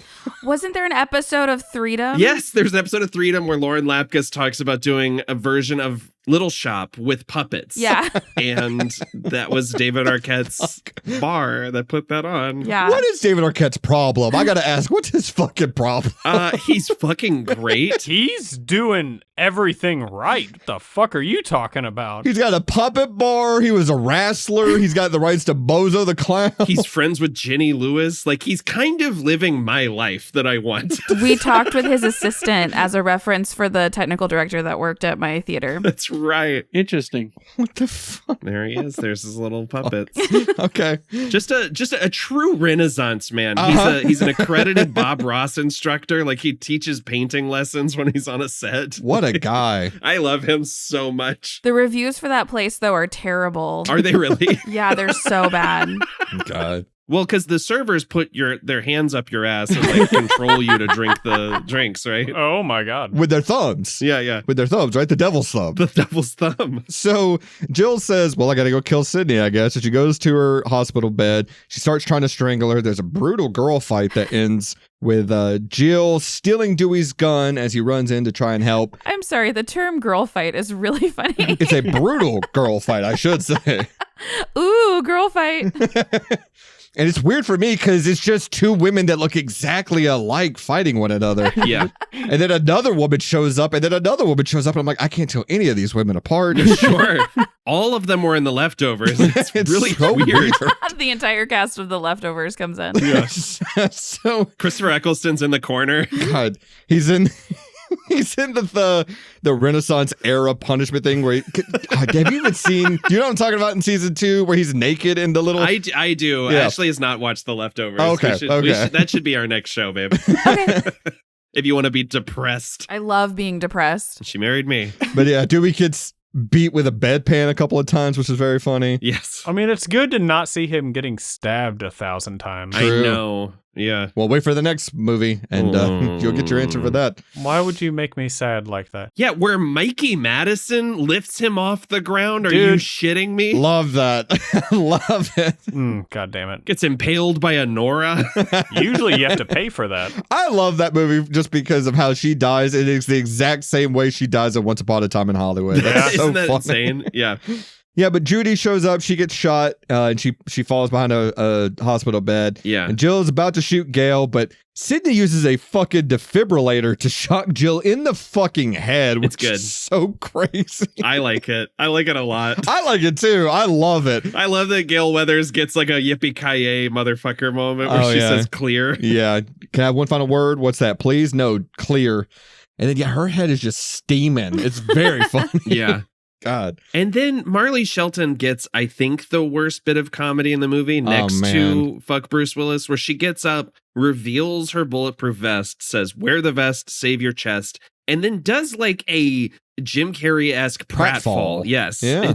It's really embarrassing. And then Sydney, who's like half awake, shoots Emma Robert in the chest because, we always have to have that final jump scare from the killer. Sure. And then she says a line like, don't fuck with the original. Yeah, you forgot about the first rule of remakes. I was like, that doesn't mean anything. Yeah. She just walks off screen. It doesn't do anything. It's so weird. Yeah. Also, I don't know how many remakes she's seen. I don't think that's a rule that they follow. I think they all fuck with the original. Yeah, they all do. In fact, that's the reason they make them. Mm-hmm. It's actually the problem with most of them. Mm-hmm. Mm-hmm. And then, outside the hospital, there's these various news channels pulling like a Edgar Wright, one starts a sentence and the other finishes it. Yeah. Where they're all describing Jill as a hero, and we just see her dead on the floor, and we cut to black, which doesn't make any sense because, again, there's at least 4 witnesses here that can discredit that narrative almost immediately. I do think it is a decent final shot. Oh, just yeah. lingering on her dead body. It's pretty good. It's great if the intention is they were going to bring her back for the next movie, too. Right. Like, I don't know how you survive being shocked in the fucking head like that, but... Well, according to reports, the original draft of the film ended at the house where she was going to be wheeled out, and then we were going to hear, oh, we've got a survivor inside, and the audience would be left wondering if it was Sid or Kirby. Oh. And then the next movie would have had, like Kevin Williamson's plan for Scream 5 was Jill survives, and Sydney has amnesia after the events of this movie and doesn't remember that Jill's the killer. I know. No, I'm glad. I think this is the better ending, as flawed as it is. Sure. But that's Scream 4. Does anyone have any final thoughts? There's a couple of bits in this movie that I like a lot in terms of like giving us a follow-up that respects the original movies. I feel like the trio of Dewey, Gale, and Sydney is kind of wasted in a lot of this film, but there's moments that I really love. I love when Dewey sees Sydney for the first time in years. He quotes her book to her, which is a thing he does to Gale in Scream 2. And I think that's so much of this movie, whenever they do callbacks, they have to then tell you what the callback is. Like, you have to have Sydney say, yeah, you remind me of me when I dated Skeet Ulrich. Like, that's one of those bits that just feels, that's for the fans. And that was like, kind of subtle. I like it a lot. Yeah, I don't necessarily disagree. But most of this movie is so obvious that it just doesn't work for me. Sure. All right. Well, if no one else has anything else, we can get over to our wrap-up segments, and we can start with everyone's favorite, Prop Cop. Sure. So if you're new to the show, Prop Cop is where we are going to look at all of the different props, and that can be anything physical, tangible in the film Scream 4, and we're each going to take one for ourselves. Ashley, you're our esteemed guest. What prop do you want most from Scream 4? Judy's lemon squares. Yeah. Nice. I gotta tell you, I've always liked lemon squares, Me but too. in terms of lemon in general as a flavor, I've really come around on the past couple of years. I love anything lemon flavored now. Yeah. Lemon goes fucking hard, bro. It sure does. It's so versatile too. You fuck with lemon drops? Hell yeah. Well, we know I do, first of all. Oh, that's right. There's a whole season where lemon drops were my personality. I forgot about that. Yes. A little lemon cream pasta. Ooh, yeah. Got the whole chat on my side with that one.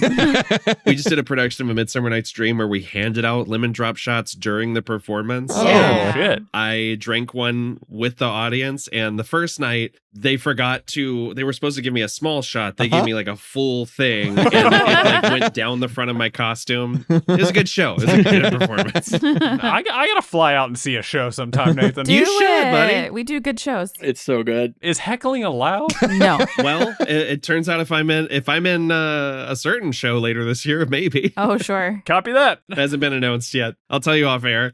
So on Dewey's bedside at the beginning of the movie, he has a model of the Mach 5 from Speed Racer. Oh, shit. That's pretty cool. That's what I want from my prop. Yo. I missed that. Is that the rhino from Spider-Man next to it? Or what is that? That looks like the talk to me hand. I don't know what that is. It looks like the devil playing golf. What the fuck am I looking at? What the fuck is that? It's the devil's thumb. That's what it is. It looks like Tim Curry in Legend playing golf. Nathan, what prop do you want? Blink and you'll miss it, but there is a statue of Henry Winkler There from sure the is. first movie in the hallway at the school. There is? Yep. I want that shit so bad. Yeah. Mally, what prop do you want? Obviously the golden retriever photo. Why are you even asking? Sure. The framed photo of the golden retriever, of course. The good boy. Mm-hmm. JT? There is a rear window poster in Kirby's room. There sure is. Oh, yeah. And also trimmers. Yes. But I decided on the rear window. Hell yeah. A rear window poster, yeah. I mean, it's clearly a reference to the scene where they're in the room watching Olivia get killed across the yard, yeah. Yeah. I was thinking about how we've been worried about JT's rear window for a few weeks. Oh my God. You can cut that. You know, people, like, I told you guys, but it was never on the podcast that what happened. JT, should I cut that or are you okay with us leaving that in? I don't care. Cut it, We'll please. cut it, I we'll felt cut it, we'll cut bad it. about it as soon as I said it. We ain't got to explain. Just leave them guessing. That's Okay, fair. all right, we'll leave it in. Okay, well, let's talk about who we would be in the movie if we were cast in Scream 4, and we're going to talk about playing a bit part. Hey, Malkovich, think fast! Could you imagine Ghostface throwing a can at John Malkovich? That'd be very funny. Absolutely. So who should we play in Scream 4? Let's start with you, Mally. Who do you want to be? I would like to be the stunt guy who was obviously playing Ghostface for most of this movie, considering the two characters are like 5'1". Yep. I'm a clean 5'10", so I think I could pull it off. Sure. Nathan? In the barn, there is a moviegoer dressed like Dewey. He's Uh-huh. cosplaying, and that's who I would want to be. I also wanted to throw out, before Dewey takes his sunglasses off in the first act, he looks like Axe Cop, and I couldn't stop thinking about it. Sure. Ashley, who do you want to be? Alison Brie is on the phone with her friend Henry, and I want to be Henry. Sure. I know he has a name, but I want to be Henry. All right. He never gets anywhere near Woodsboro, so I think that's great. Yeah. That's true. Smart guy. And he gets all the hot goss. Sure. Yeah. JT, who do you want to be? Also at the barn, there's this one scene. The guy's walking out with like this sick leather jacket, but he looks like, I don't know how to explain it. He looks like he doesn't know what he's doing. Like he's supposed to be an extra. Okay. Yeah.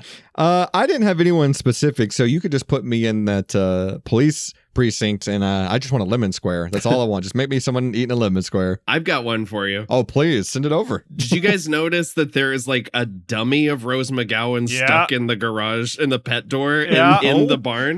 No. You should be that. Oh, boy. All right. A dummy playing a dummy. Beautiful. It wasn't my fucking best, Nathan. Okay? No, I like it. I liked it. Jesus. A lot of people get killed in this movie, and the person that's responsible for it seems to be getting away scot-free at the end of it. And I don't like that. So let's talk about a silver lining for Scream 4.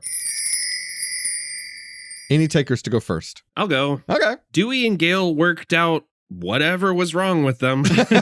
Sure. Until the next movie when they were fucking divorced. Yep. Mally? All those little fucking morons died. Sure. Which ones? All of them. Yeah, the annoying ones. Oh, all of them. Ashley? Henry is fine. Yeah. Henry made it out scot-free. I like that. Yeah, he's in LA and he's fine. By the way, Ashley runs a fan site For Henry? Yeah. It's Henry and Bucky from Halloween 4. They're Don't bring it to that Woodsboro shit in my town. JT, what is your silver lining? Shaun of the Dead is still a great movie. It sure is. Sure is. Maybe my favorite of the Cornetto trilogy. I know a lot of people love Hot Fuzz. Shaun of the Dead's still my fave. Yeah. Mine is that, like I said, I think the narrative around Jill gets corrected almost immediately. So I don't think we even need to bother with the silver lining. I think this is going to wrap itself up pretty quickly. Yeah, I like it. Do you want to do best kill? Oh, well, yeah, we can go ahead and jump over to best kill. Why not? I mean, for me, it is Jill getting electrocuted in the head. It's pretty good. That's pretty great. It's pretty good. That's a pretty good one. It's a pretty good one. I just like seeing Alison and Brie get tossed off a roof into a van. That was so funny to me. Does that count as the kill, though? Because she's dead before then. Yeah, that's true. We don't know that. We don't know that she's dead before that. That's right. We've seen lots of people get stabbed in the gut and still live for some reason. So I liked the head stab. It's just what came after. Yeah. Kind of downplayed it. He has time to get out of the car. I think he even unbuckles his seatbelt or He something. does. It's got a lot going on there. Well, let's say you watch Scream 4 and you still are feeling a little dour, maybe because Jill gets away with it at the end, or maybe just because you're like, man, I don't like where this franchise is headed. Either way, we're going to provide you with something to watch after you watch Scream 4 with a double feature, also known as our Pick Me Up. So what's a movie people should watch after they watch Scream 4? Ashley, we'll start with you.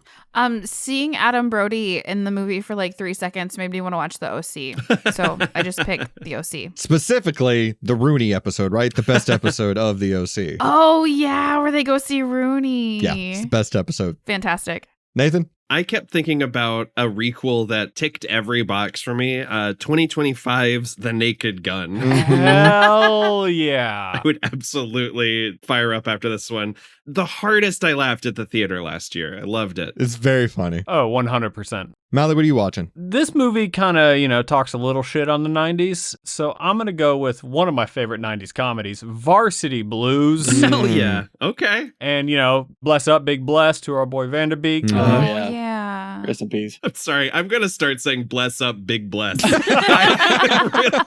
really liked that. JT, what are you going to watch? Not to sound redundant, but probably Shaun of the Dead. It's a good movie. Or Hot Fuzz. Fair enough. Yeah.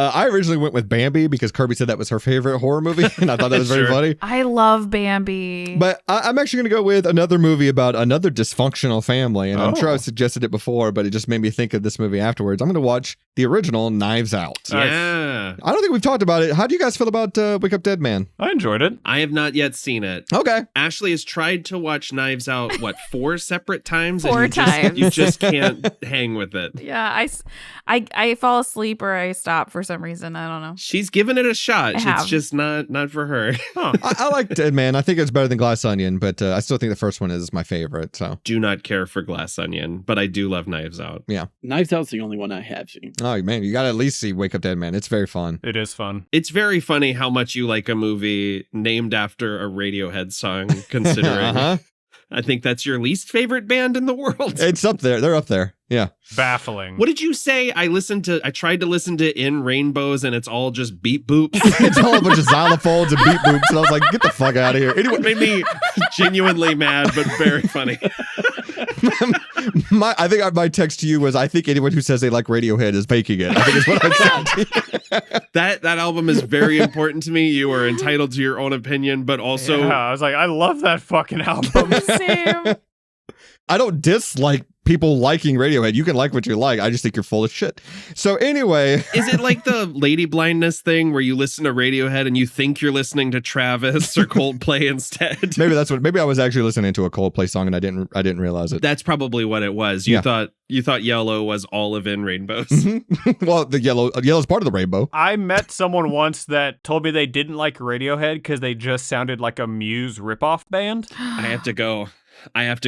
And I've never been more fucking confused. I was about to say, I don't understand that. Well, Muse is basically like we have Radiohead at home.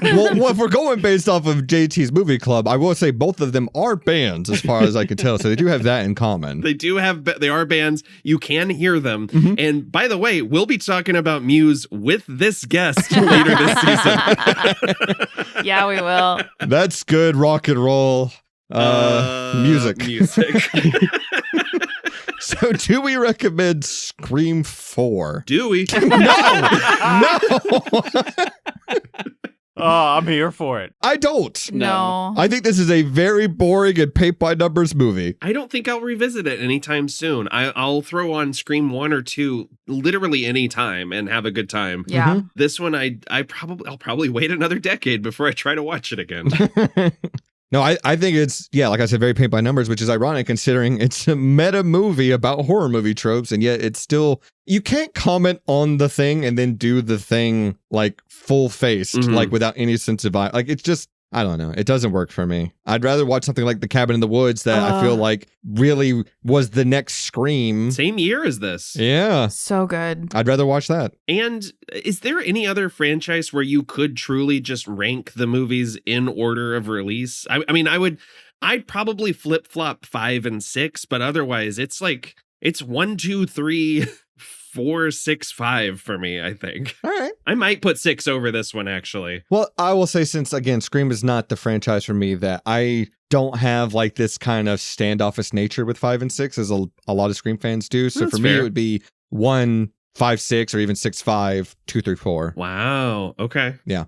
I like 2. I think 2's fun, but it's also incredibly goofy, as is 3. Yeah. So 3 implies that Jay and Silent Bob exist as characters in the Scream universe. Yeah. which I think is very funny. It is very funny.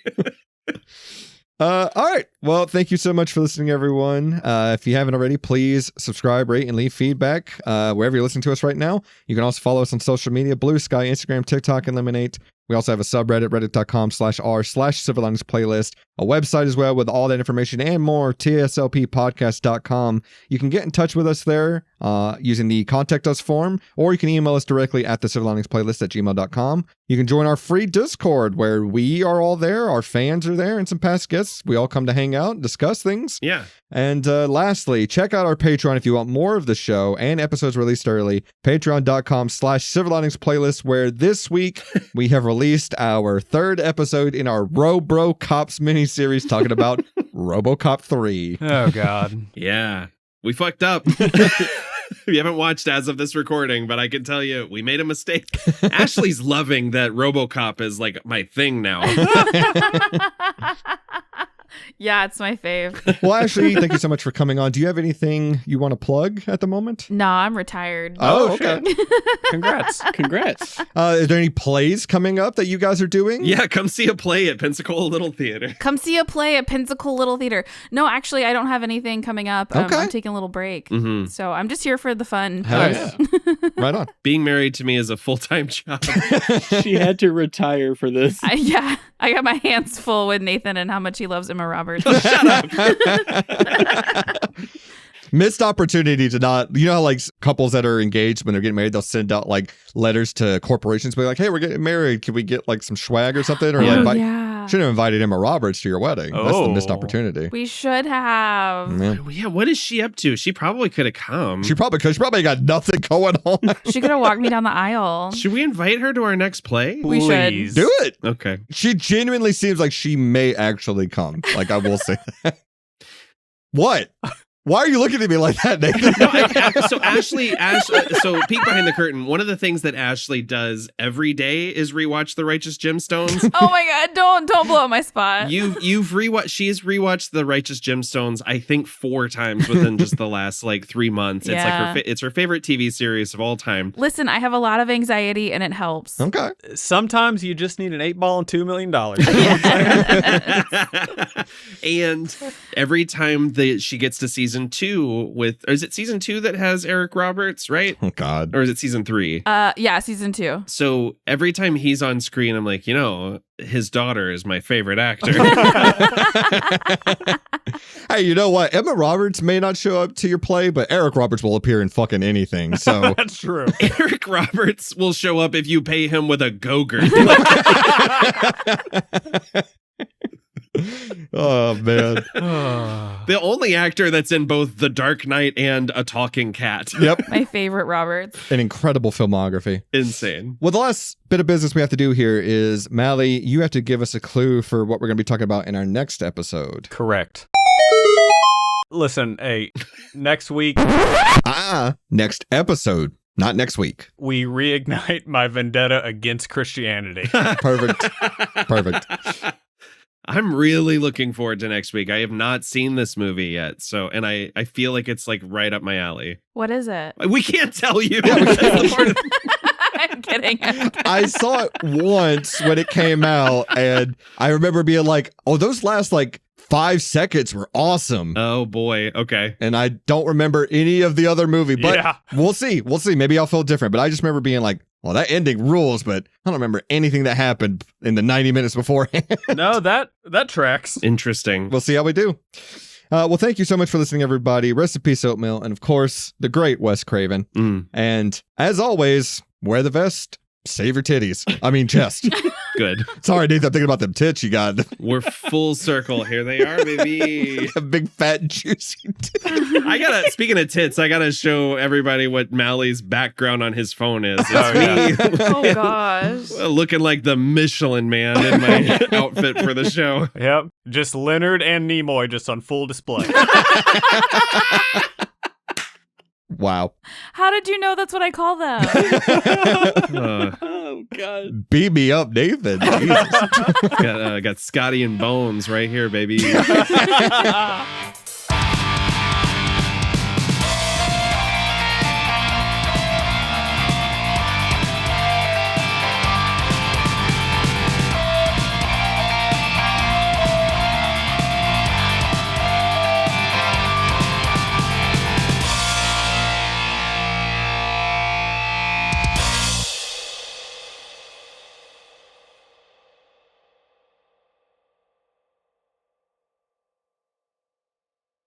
Ladies and gentlemen, give me your heart and make it real, or else forget about it.